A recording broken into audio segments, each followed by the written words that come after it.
for it. Congressman Peter King now, new chairman of the House Homeland Security Committee, responding to critics of his plans for hearings from on the threat from Islamic terrorism in America. He's a New York Republican. He said this last hour here in America's Newsroom with Martha. Roll this. My goal, first of all, is to make it known and make the public aware and to begin a public debate on the fact that al-Qaeda is actively recruiting within the Muslim community.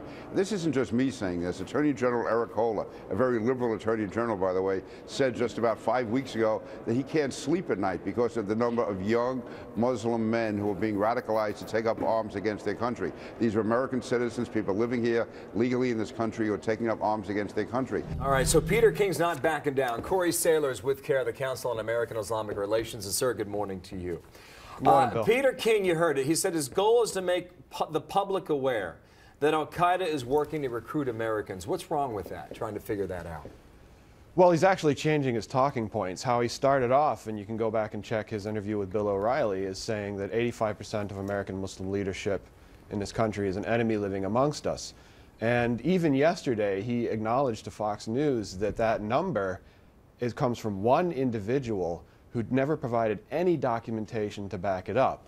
And that's where my real concern comes. I have facts, Rand Corporation, Congressional Research Service, Duke University, that offer contradictory evidence to what Congressman King is saying. And part of the reason you hold these hearings part of the reason you hold these hearings is to figure out what the facts are. Are you denying that al-Qaeda is not recruiting Americans? Well, I think any attempt by anyone to recruit an American, even one individual, is something to be concerned about. But again, if these hearings were going to be sober and objective, I wouldn't have a concern. Well, they haven't happened yet. Hang on, Bill. When you have a man...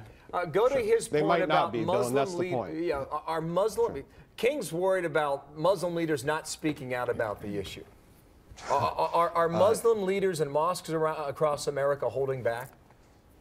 Once again, King has said there are too many mosques in America. He recently implied that Muslims may not be Americans on a radio show. I can show you in these reports that I'm holding up instances in which American Muslim leadership have cooperated with law enforcement, have reported people of concern, and yet Congressman King does not want to acknowledge those facts. I understand that, but again, he continues to advance allegations that have no substantiation. That's why you hold a hearing, and he told Martha last hour that he would allow law enforcement to testify during this hearing, so we'll take him at his word. But back to my two questions. Is al-Qaeda recruiting in America, yes or no?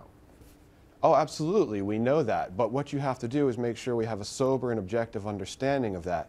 Not Congressman King's lashing out of people with pitchforks, 85%, which you can't substantiate. American Muslims may not be Americans in his view.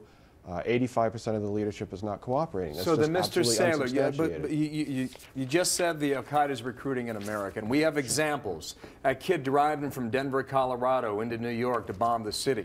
And you could go on many from there.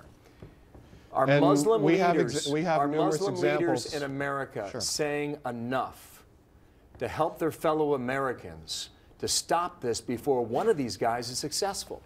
Well, let me just give you a couple, personal examples, Bill. In 2006, I went to Baghdad to appeal for the release of a journalist who had been kidnapped.